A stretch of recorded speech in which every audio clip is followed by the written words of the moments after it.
E, Ju, eu acho muito legal, muito interessante, como técnicas tão rápidas já podem trazer benefícios, né? Uhum. Porque o que a gente conversou, né, no início sobre a questão das emoções, sobre o gerenciamento das emoções, né? A gente não está falando em nenhum momento em bloquear, em nenhum momento em reprimir, né? A gente está falando em reconhecer e, a partir desse reconhecimento, buscar um caminho para poder transmutar, né? Aprender um caminho para poder. Muitas pessoas acabam fazendo isso instintivamente, né? Tem gente que fala, não, eu vou dar uma volta, vou assistir a um filme, né? Mas o legal aqui é a gente perceber que a gente não precisa de nada externo, né? Esse poder está dentro da gente, com um exercício muito simples, Uhum. né? E é importante porque, às vezes, as pessoas que estão num estado de alerta, num estresse, por um período longo de tempo, né, a gente sabe todos os malefícios que isso pode causar no corpo, até o ponto de poder trazer doenças orgânicas. Então, a gente aprender a quebrar e sair desse estado pode ser uma ferramenta muito útil, né? Uhum.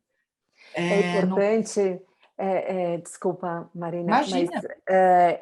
é importante, assim, acho que quando a gente tem essa possibilidade da autorregulação, né, como você está falando, eh, a gente entender, né, novamente, eu gosto de frisar isso, que não é um julgamento em relação às emoções desgastantes, elas são positivas, né?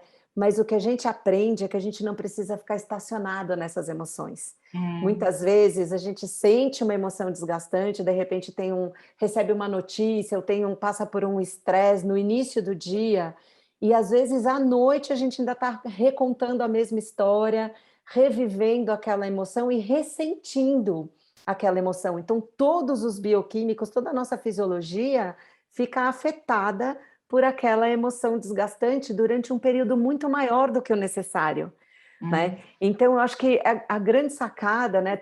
Às vezes as pessoas falam, eu quero aprender a controlar minhas emoções.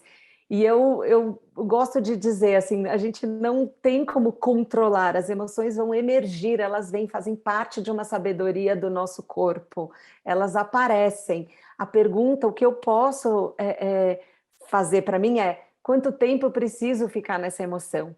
E nesse sentido, eu acho que vale também mencionar que, como a gente está vivendo um contexto de pandemia, né, a gente está passando agora, enfim, começando a ver uma luzinha aí no fim do túnel, mas muitas perdas aconteceram, né, muito sofrimento, é importante também a gente entender sempre qual é o nosso contexto. Então, por exemplo, uma pessoa que está vivenciando uma situação de luto, é natural que ela vivencie emoções mais desgastantes durante um período mais longo, ou ao longo do dia todo.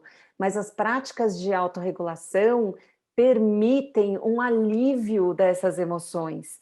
Então, às vezes, elas não precisam ser tão intensas, e elas podem minimamente ir um pouquinho mais para o neutro. E isso também é saudável, é uma forma de enfrentamento, por exemplo, de um luto, né, ou de uma perda. Então é importante entender que mesmo que a gente não saia de uma emoção totalmente desgastante, de repente eu não consigo sair da raiva e vir para o amor, mas se eu sair da raiva e ficar um pouquinho mais neutro, isso já traz benefícios.